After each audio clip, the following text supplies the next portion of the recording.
Next వీడియోలో పప్పు ఎలా చేస్తానో చూపిస్తా అన్నాను కదా.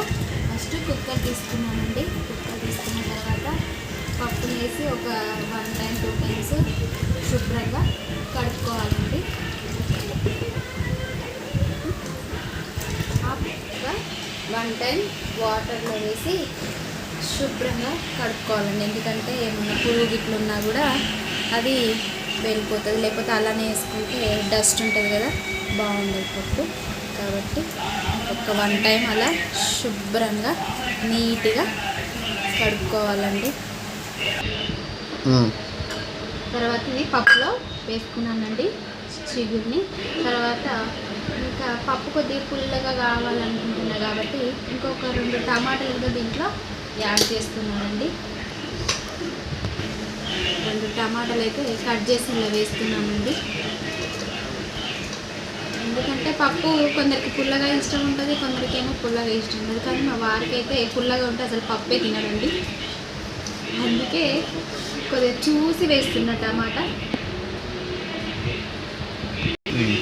అలాగే ఒక 5-6 పచ్చిమిరపకాయలు వేసుకోవాలండి. ఎండుకారం కూడా వేసుకోవచ్చు, కానీ పచ్చిమిరపకాయ కారం వేసుకుంటేనే పప్పు టేస్టీగా అనిపిస్తుంది. అందుకని నేను ఇక పచ్చిమిర్చి వేద్దామని అనుకున్నాను, ఎండుమిర్చి వేయాలనుకోలేదు. కాబట్టి పచ్చిమిర్చి వేస్తున్నాను. అలాగే టేస్ట్ కోసం ఒక్క ఆనియన్ వేస్తున్నానండి. ఎక్కువ వేసుకోవద్దు, పప్పు అంతా ఖరాబ్ అవుతుంది ఆనియన్ వేస్తే. అందుకని నేను ఒక్కటే చిన్న స్మాల్ సైజ్ చూసుకొని ఆనియన్ వేస్తున్నాను. అలాగే ఒక 2 రెమ్మలు పోపులో వేసుకుంటారు కరివేపాకు, కానీ ఉడికేటప్పుడు కూడా వేసుకుంటే ఫ్లేవర్ బాగుంటుందని ఒక 2 రెమ్మలు తీసి ఇందులో వేస్తున్నానండి. ఓకే, అలాగే ఒక 1 స్పూన్ అంతా పసుపు వేసుకున్నానండి. తర్వాత కొద్దిగా పప్పు తొందరగా ఉడకడం కోసం కొంచెం ఆయిల్, ఎక్కువగా కొంచెం ఆయిల్ వేస్తున్నాను. తర్వాత వాటర్ యాడ్ చేసుకొని, వాటర్ పప్పుకి ఎంతైతే సరిపోతుందో అన్ని వాటర్ పోసుకొని, నేనైతే ఇక చూడండి ఈ చెంచాలో హాఫ్ మాత్రమే వాటర్ పోస్తున్నాను.